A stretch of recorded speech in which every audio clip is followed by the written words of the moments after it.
Amen, amen. Takk fyrir, yndislegt að vera hérna. Algjörlega. Já, þakka þér fyrir. Takk, Jesús, þú heyrt bænir mínar. Og ég bið að þú svarir þeim, ég veit að þú svarar þeim. Takk, Drottinn. Amen.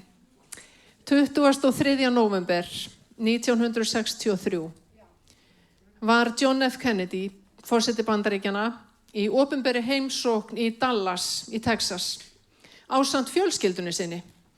Og hann fór á fætur þennan morgun og þau ætluðu að keyra seinnipart dags götur Dallas bara í opinberri heimsókn.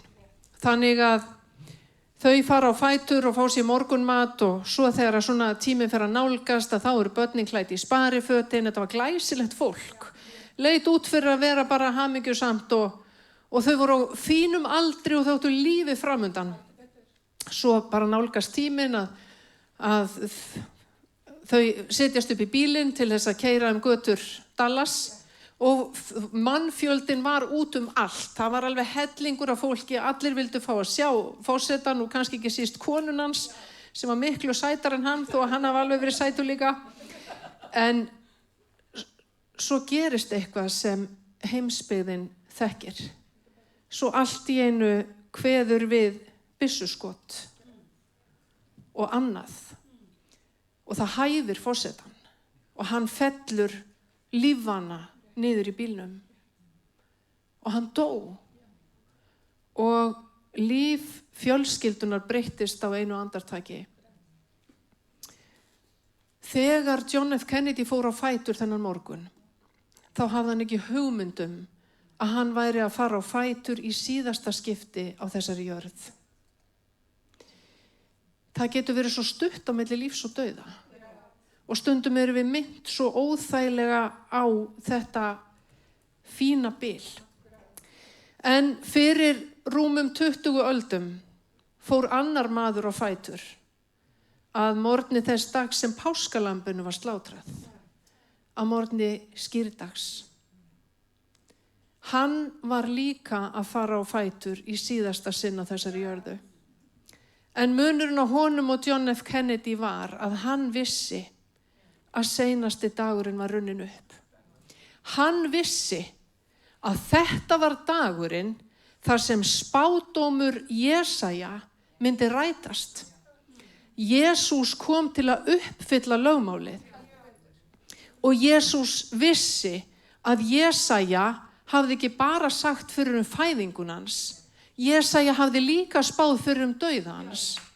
Og Jesús vissi að þetta var dagurinn þar sem Jesaja myndi reynast sannspár. Það segir í 50. kafla Jesaja og 7. versi: Ég bauð bak mitt þeim sem börðu mig og vanga mína þeim sem reyttu skegg mitt. Huldi ekki andlit mitt fyrir háðung og hrákum. En svo kemur þessi setning: En Drottinn Guð hjálpar mér.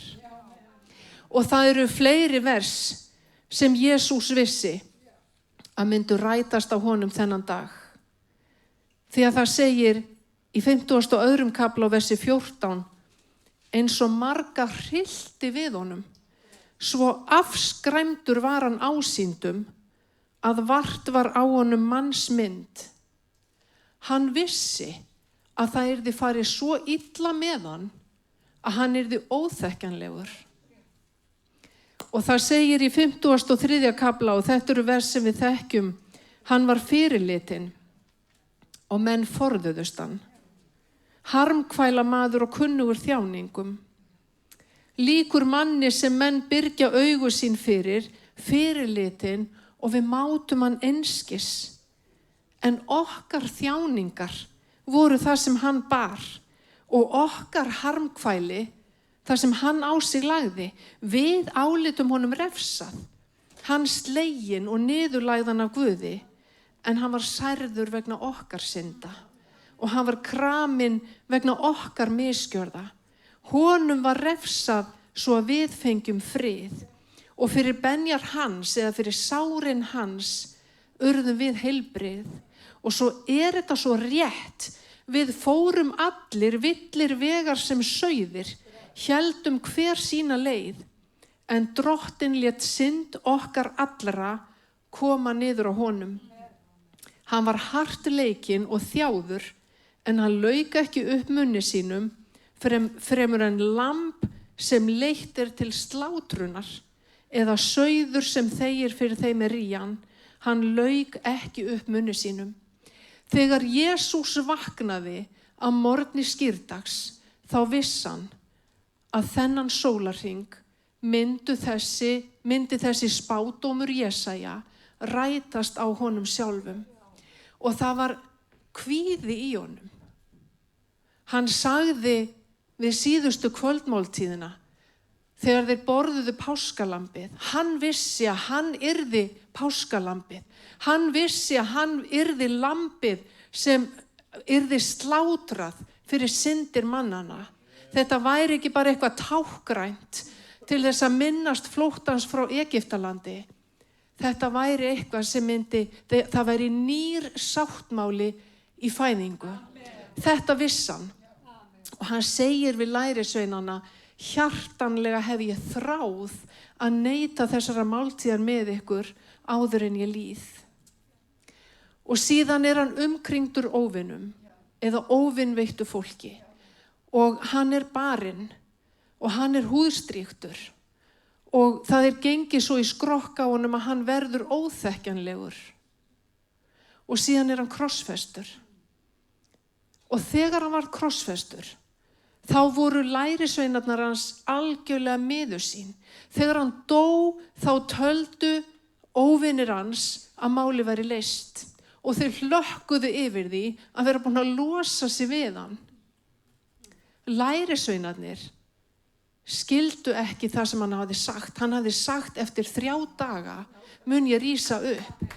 En hversu merkilegt það að farisearnir og æðstuprestarnir, þeir fóru daginn eftir, þeir fóru á hvíldardaginn sjálfan til Pílatusar og biðja Pílatus hjálp.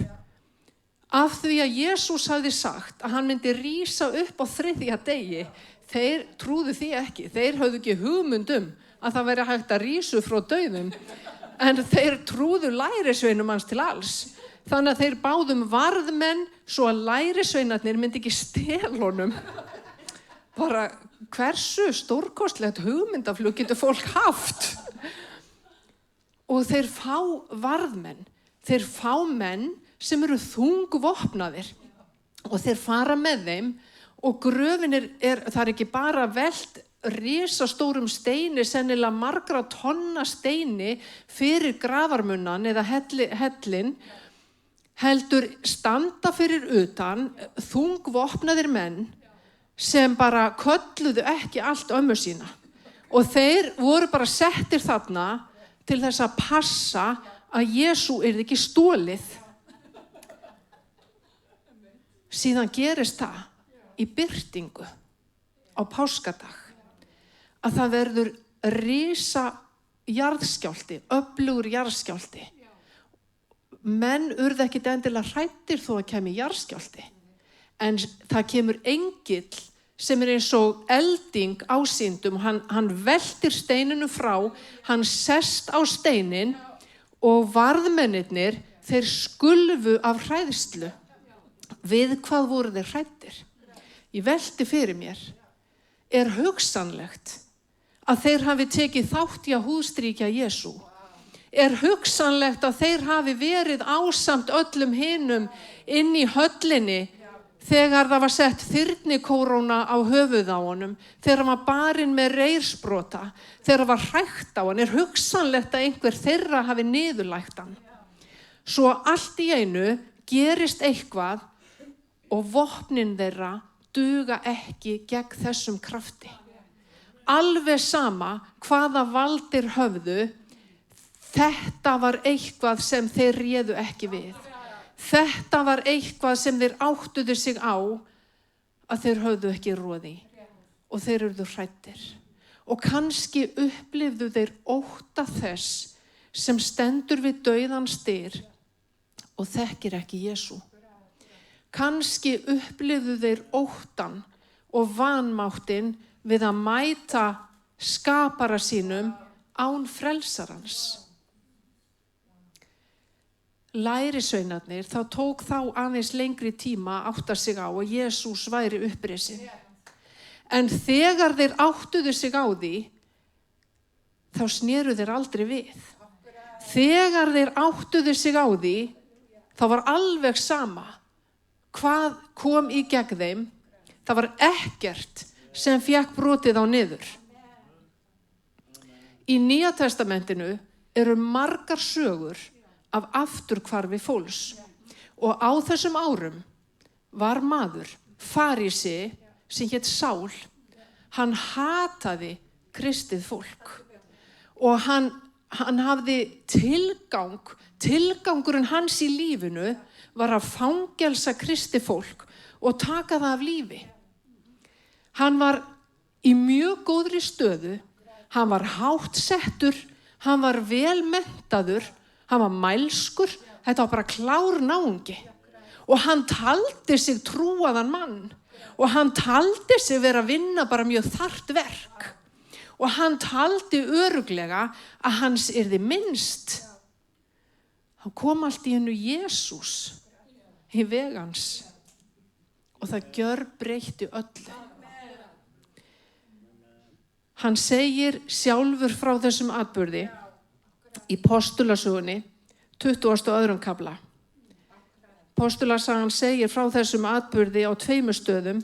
Fyrst var Lúkas, höfundur Postulasögunar, sem segir frá þessu. Síðan það bara Páll sjálfur sem vitnar þetta í 22. kafla. Hann hét Sál, tók sér síðan nafni Páll og alltaf kallaður Páll postuli, skrifaði stóran hluta Nýja testamentisins og hann segir frá því að hann var á leið til borgarinnar Damaskus með bréf frá æðstaprestinum þess efnis að hann hefði leyfi til, hann hefði heimild til að handtaka kristið fólk og flytja til Jerúsalem og bara setja það í fangelsi. Og það skipti engu máli hvort þetta voru foreldrar, hvort þetta var ungt fólk eða fullorðið fólk. Það skipti engu máli hvort verið væri að sundra fjölskyldum eða ekki. Hann var bara hlynntur því að þetta fólk yrði tekið af lífi af því að hann hataði kristna menn. Hann taldi þennan hóp bara gjörsamlega afvegaleitan, villu trúar hóp. En á einni ferð sinni í þessum erindagjörðum þá mætti Jesús honum. Og það svo stórkostlegt hvernig Jesús mætir fólki. Stundum mætir Jesús fólki sem ekkert endilega leita að honum. En stundum mætir hann líka fólki í neyð. Og þannig var það var fyrir mörgum árum, þá voru 2 strákar, unglingsstrákar, að leika sér í Vestmannaeyjahöfn. Það var skip úti á höfninni og annar þeirra sér árabát og ákveður að róa út af skipinu. Ég man ekki hver voru gamli, 15-16 ára. Og hann fer út í bátinn, fer að róa í áttina að skipinu. Mér minnir þetta verið í nóvember. Það var ískalt. Og þegar hann kominn hálfa leið, þá áttar hann sig á því að árabáturinn lekur. Og hann að fyllast af vatni. Og ég efast ég held þetta hafi verið í kringum 1940. Og ég efast að strákurinn hafi kunnað að synda. Báturinn sekkur og vinur hans sem stendur bara á bakkanum horfir á hann og hlustar á neyðaróp drengsins sem hljómar alla höfnina og það var enginn til að hjálpa og drengurinn drukknar. Og strákurinn sem missir þarna vin sinn fer að hugsa hvað varð hann? Hvað verður okkur þegar við deyjum? Og þetta var til þess að hann fór heim og fór að ræða við bróður sinn sem hafði tekið á móti Jesú og átti trú. Og þetta verður til þess að hann tekur á móti Jesú og hann býður Jesú inn í hjarta sitt. Og mörg ykkar viti hvað maður þetta var. Hann löngu farin til Drottins, en hann hét Einar Gíslason og var kenndur við Betel. Hann missti vin sinn, hann horfði á hann drukkna og það var til þess að ýta við honum. Og það til fleiri svona sögur. Þegar ég var 16 ára, þá kviknaði í húsi í Reykjavík og stelpa sem var jafngömul mér lést í eldsvoðanum. Ég veit ekki af hverju ég tengdi svona við þetta, ég þekkti hann ekki neitt. En kannski af því vorum jafn gamlar, þá fannst mér þetta óþægilegt. Og ég man eftir að ég hugsaði, hvað verður hana? Hvað verður mig? Hvað gerist þegar ég dey? Jesús opnaði leiðina inn í himinin. Jesús sagði, ég vegurinn, sannleikurinn og lífið. Enginn kemur til föðurins nema fyrir mig. Og fórnin sem hann færði á krossinum á Golgata, hún nær út yfir gröf og dauða. Hún hylur allar okkar syndir og hún nóg, hún nægir okkur. Í Postulasögunni 22. kafla frá versi 6, þar segir Páll postuli, hann var að fara til Damaskus og hann segir, en á leiðinni ég nálgaðist Damaskus, bar svo við hádegisbil að ljós mikið af himni leiftraði skyndilega mig. Ég féll til jarðar og ég heyrði raust sagði við mig, Sál, Sál, hví ofsækir þú mig?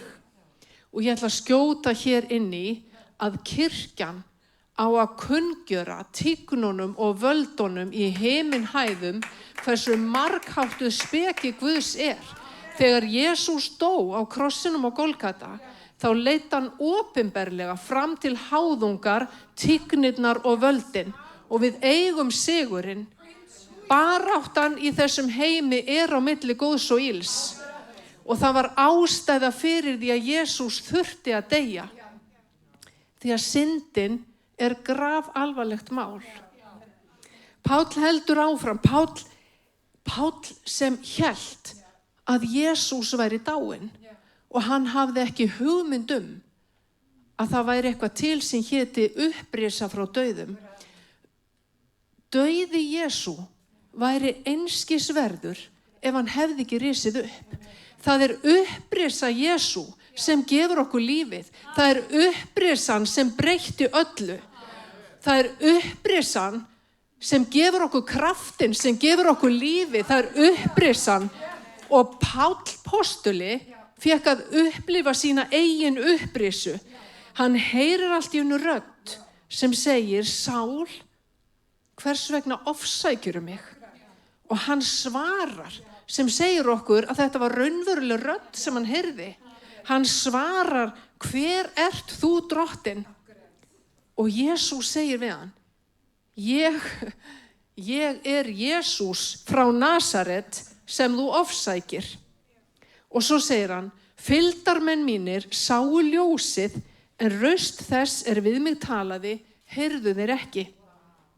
Þá sagði ég, hvað á ég að gera, Herra? Hann hlýtur að hafa sagt þetta upphátt, hann ekki að tala við sjálfa sig og þeir sem í kringum hann heyra Pál eða Sál allt í einu svara og þeir heyra ekki og vita ekki við hvern maðurinn að tala. Þá segir Pál, hvað á ég að gera, Herra? Og svo segir hann, en Drottinn sagði við mig, rís upp og farðu til Damaskus. Þar mun þér verða sagt allt sem þér ætlað að gera. En með því að ég var blindaður af ljóma þessa ljós, urðu förunautar mínir að leiða mig og þannig komst ég til Damaskus. Þarna varð algjör umbreyting á lífi Páls, eða Sál, á lífi Páls postula, þegar Páll kemur svo til Damaskus, þá kemur til hans maður, hann heldur áfram hérna í versi 12, en Ananías nokkur, maður guðrækin eftir lögmálinu og í góðum metum hjá öllum gyðingum þar bjuggu, kom til mín, nam staðar hjá mér og sagði, Sál, bróðir, fá þú aftur sjón þína. Ananías var bara maður eins og við. Ananías var maður sem trúði á upprisu kraftin og Ananías var maður sem lifði í þessu samfélagi við Guð, þannig að hann heyrði Jesú tala og stundum fékk hann verkefni sem honum fannst erfið, eins og þetta. Á sömu stundu, hann segir þetta við hann, þá fær Sál sjónina. En Ananías segir við hann, Guð forfeðra vorra hefur útvalið þig til að þekkja vilja sinn, að sjá hinn réttláta og heyra það sem hann segir. Því að þú skalt vera vottur hans og segja öllum mönnum frá því sem þú hefur séð og heyrt. Hvað dvelur þig, rístu upp ákalla nafnans, lát skýrast og laugast af syndum þínum. Það svolítið áhugavert, þarna segir Páll frá því hvernig þetta með Ananías kom honum fyrir sjónir. Hann bara sér ekki neitt, hann leiddur inn í Damaskus, hann borðar ekki, hann drekkur ekki og hann veit bara hreinlega ekki hvað að gerast nema hann allt í einu, það rennur upp fyrir honum. Að spádómarnir sem hann þekkti, öll ritningin sem hann kunni utan að, hún rættist í Jesú Kristi. Allt sem hann hafði lært, allt sem hann hafði trúað á eða talið sér trúa á, allt í einu uppgötvar hann að þetta hafði ræst. Sagan var sönn. Hann var, fram að þessu hafði hann verið hættulegur maður. Og það svo áhugavert hvernig Ananías heyrir Jesú tala. Og þá förum við í Postulasöguna 9. kafla. Þar stendur frá versi 10, í Damaskus, það borgin sem Páll var að fara til. Ananías var einn af þeim sem Sál ætlaði að handtaka og taka af lífi en var mögulega að finna hann. Og kannski vissi Ananías að hann var á leiðinni. Og hann bara þarna í borginni þegar Jesús segir allt í einu við hann. Hann sér hann í sýn og segir Ananías og hann svarar, hér ég, drottinn.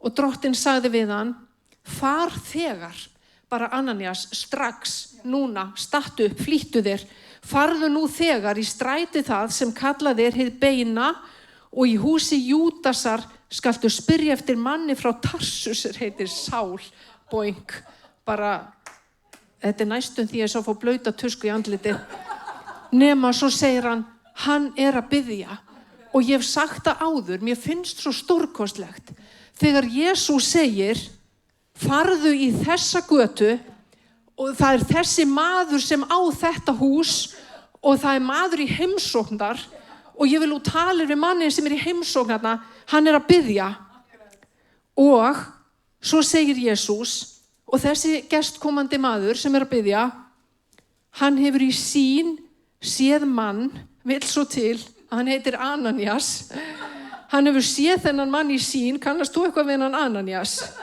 Hann hefur séð Ananías koma inn og leggja hendur yfir sig til þess að hann fái aftur sjón. Jesús segir við hann, Ananías, ég vil að þú fari af stað, ég vil að þú fari inn í þetta hús, ég vil að þú biðjir fyrir þessum manni af því að ég ætla að gefa honum sjón. Hann sér ekki glóru, svo kemur þú og ég ætla að nota þig til að gera kraftaverk.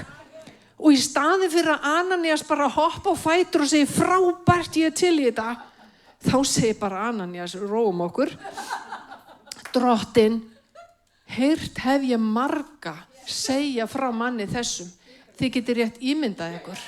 Hann var bara algjörlega umtalaður því að hann var hættulegur. Þetta var maðurinn sem bara lét sér vel líka þegar Stefán, fyrsti píslavottur að grýttur. Þá segir Sál lét sér vel líka líflátans. Heyrt hef ég marga segja frá manni þessum hve mikið illt hann hefur gert þínum heilugu í Jerúsalem. Bara Jesús, ertu alveg viss og vil ég senda mig bara til að hitta hana mann, þykir þér ekkert vænt um mig. Og svo segir hann, og hér fer hann með vald frá æðstu prestunum, hann vissi hann var að koma, hann vissi hvaða tilgangi hann var að koma. Hér fer hann með vald til að færa í bönd eða handtaka alla þá sem ákalla nafni þitt. Og ég bara skil að Ananías leist ekki alveg á þetta. En þá segir Jesús við hann, far þú því að þennan mann hef ég valið mér að verkfæri, til að bera nafn mitt fram fyrir heiðingja, konunga og börn Ísraels, og ég mun sýna honum hversu mikið hann verður að þola vegna nafns míns. Það svo stórkostlegt að vita að fólk getur átt sitt afturhvarf. Og ég var að hugsa, af því að það eru kosningar framundan, og mér var hugsað til þess, mér var hugsað til 2 manna sem í framboði núna fyrir sikkvot flokkinn, sem bera báðir ábyrgð á því að Nýja testamentið var sett út úr skólum Reykjavíkurborgar. Það var þegar bannað var að afhenda skólabörnum í Reykjavík Nýja testamentið á skólatíma, þá voru það 2 stjórnmálamenn sem báru megin ábyrgð. Það voru miklu fleiri sem komu að þessar ákvörðun, en það eru 2 sem í framboði núna. Og leið og ég ætla að segja, kjósum ekki fólk sem stendur í gegn orði Guðs, þá ætla ég líka að segja, fólk getur átt afturhvarf, fólk getur snúið við. Við sjáum það með Sál sem varð Páll postuli. Það eiga allir von, en stöndum með þeim sem standa með kristinni trú í Jesú nafni. Þegar Páll postuli, eða þegar Sál hafði tekið sína trú, þá var hann aldrei samur.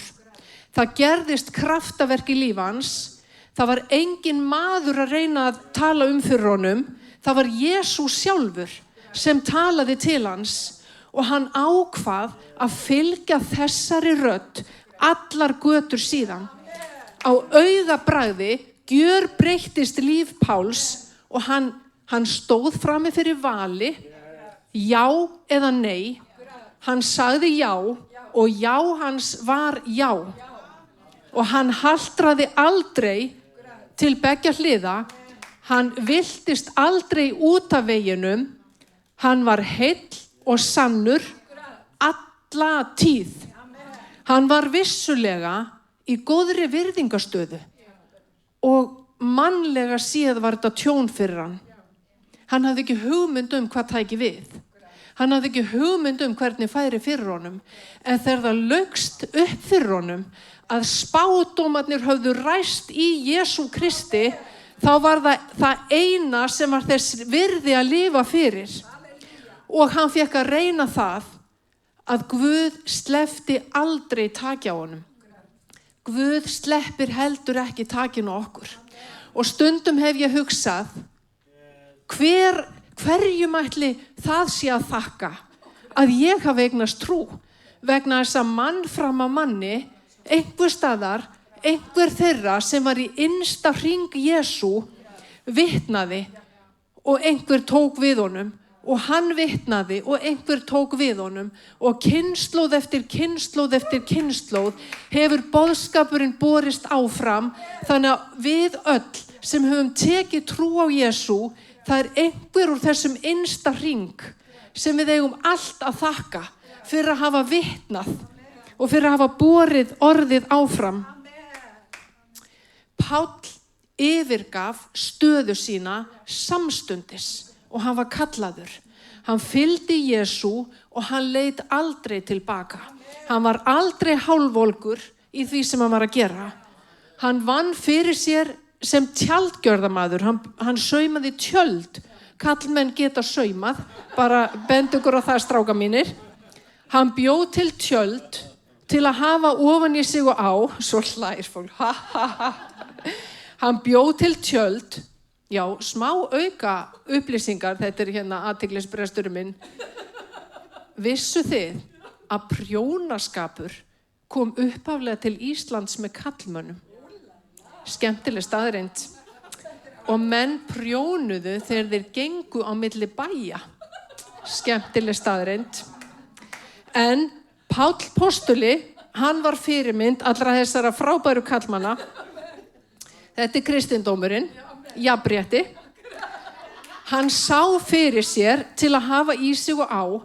Þess á milli fór hann og boðaði fagnaðarerindið. Líf hans hafði æðri köllun en að vera eitthvað. Og hann fór frá því að þjóna virtu yfirvaldi til þess að þjóna öðrum með æðri tilgang, til að þjóna konungi konunga og drottni drottna, og fyrir hlýðni hans hefur fólk notið góðs af æ síðan. Og þessi saga Páls postula, hvernig hann lagði niður líf sitt, hvernig hann gerði allt fyrir köllunina, fyrir upprisu-kraftin sem hann var knúinn af, fyrir upprisu-kraftin sem ég þrái að fá að sjá innan kristinnar kirkju á landinu í dag. Ég tel að það sé komin tími til að við tökum stöðu okkar, að við biðjum og við biðjum og við biðjum, við ryðjum koll vígi óvinarins og við sjáum Jesú fá að komast að meðal þjóðarinnar okkar. Fyrir það bil 70 árum var maður sem hét David Wilkerson, þegar við mörg heyrt talað TC-skólan á Íslandi, Teen Challenge. Þessi skóli á rætur að rekja til mann sem hét David Wilkerson. Þessi maður var prestur upp í sveit og hann bara, þetta var svona, ég ætla ekki að segja þægileg innivinna, hann þurfti örugglega líka einhvern tímann að vera úti, en honum fannst þetta bara þægileg vinna. Og hann greinilega hafði nógan tíma til að horfa á sjónvarpið vegna þess að eitt kvöldið þegar hann situr yfir sjónvarpinu og eitthvað svona flippa á milli sjónvarpsstöðva, þá fannst honum eitthvað bara hálf tilgangslaust að eyða tímanum fyrir framan þennan kassa. Þetta var nefnilega kassi í þá daga. Og hann fór að velta fyrir sér hvað myndi gerast ef hann hætti að horfa á sjónvarpið og notaði tíman þess í stað til að biðja. Og ég hef mögulega sagt þessa sögu hér áður, ég ætla að rifja, nei, segi Sibba, ég ætla að segja ykkur þessa sögu. Hann nefnilega ræðir þetta við konuna sína, hvort þau eigi kannski bara auglýsa sjónvarpið til sölu. Og hann segi við hann, ég ætla að auglýsa sjónvarpið í blaðinu á morgun og ég bara legg út ákveði reifi fyrir drottin, ef Guð vill að við seljum sjónvarpið og ég fari bara að biðja, þá selst sjónvarpið á, mig minnir innan við 15 eða 20 mínútum eftir að blaðið kemur út. Og konuna segir, hann lítur nú ekki út fyrir að þú hafa mikinn áhuga að biðja, því að henni fannst þetta svona frekar stuttu tími sem hann gaf drottni til að selja sjónvarpið eftir að blaðið kom út. Heyrðu, viti menn, blaðið kemur út með sjónvarpinu auglýst til sölu og það hringir einhver í hvelli og bara David Wilkerson búinn að selja sjónvarpið. Hann neyddist til að fara að biðja. Og ég man ekki hvort, hann ákvað að biðja jafn lengi og hann hafði verið vanur að horfa á sjónvarpið á kvöldinu. Ég man ekki hvort það voru 1 eða 2 tímar, það var, nú ætla ég að segja, það voru ekkit rosalega margir klukkutímar. Það var ekkit mjög langur tími. En hann fór að biðja. Og hann var ekki búinn að biðja í margar vikur þegar fór eitthvað að gerast. Vegna þess að það sem hann var að biðja fyrir var áætlun Guðs, var einhver tilgangur. Hann hafði þessa tilfinningu fyrir því að Guð, það væri eitthvað meira framundan. Guð ætlaði honum eitthvað annað heldur en hann væri bara búinn að sjá. Og það er þetta sem hann fer að biðja fyrir og hann hefur ekki hugmynd hvert þetta leiðir hann. Nema svo opnast dyr. Og hann gengur út á vatnið og hann gengur út í óvissuna og þið verður bara að lesa bókinu Krossin og hnífsblaðið til að vita hvernig sagan endaði. Þetta er bók sem er örugglega hægt að fá á bókasöfnum og hún er algjörlega þess virði að lesa. En hann treysti algjörlega á Guð og það var til þess að í staðinn fyrir að vera bara í einhverju þægilegri innivinnu þá stofnaði hann hjálparstarf fyrir eiturlyfjaneytendur. Hann fór að hjálpa ungum krökkum út úr viðjum fíknarinnar og hann komst að því að það sem skipti mestu máli eftir að fólk hefði eignast trú, eftir að fólk hefði gefi Guði líf sitt, snúi við blaðinu, það var að fyllast heilugum anda. Hann sagði, fólk þarf á því að halda að skýrast í heilugum anda. Lesið bókina. Og þessi samtök, Teen Challenge eða TC, þau eru starfandi enn þann dag í dag. Og kirkjan sem hann stofnaði í New York, Times Square Church, hún enn við lýði. Og það svo stórkostlegt að minnast þess að þegar Jesús kallaði fólk til fylgdar við sig, og þetta gildir enn þann dag í dag. Jesús kallar ekki fólk til fylgdar við sig af því bara. Hann kallar fólk til þess að vera verkfæri sitt á jörðinni. Hann kallar okkur til þess að hjálpa öðrum. Það hægt að gera ótal góðverk, en það ekkert sem jafnast á við það sem fætt í hjarta Guðs. Þegar Guð leggur þér eitthvað á hjarta, þegar Guð talar, þegar þú biður og Guð opnar einhverjar dyr, það ekkert jafn árangursríkt og jafn stórkostlegt og nákvæmlega það.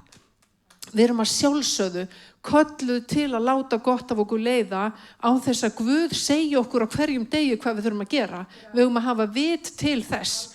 Ég var eina góða vinkonu sem sagði náðargáfan skynsemi alveg stórlega vanmetin. Við höfum ótal tækifæri, en við skulum ekki gleyma því að Jesús upprisinn og það kraftur upprisunar sem við höfum að vera knúin af. Það kraftur upprisunar sem við höfum að ganga fram í og lifa í. Við höfum að leita hans, við höfum að hlusta og við höfum að framkvæma.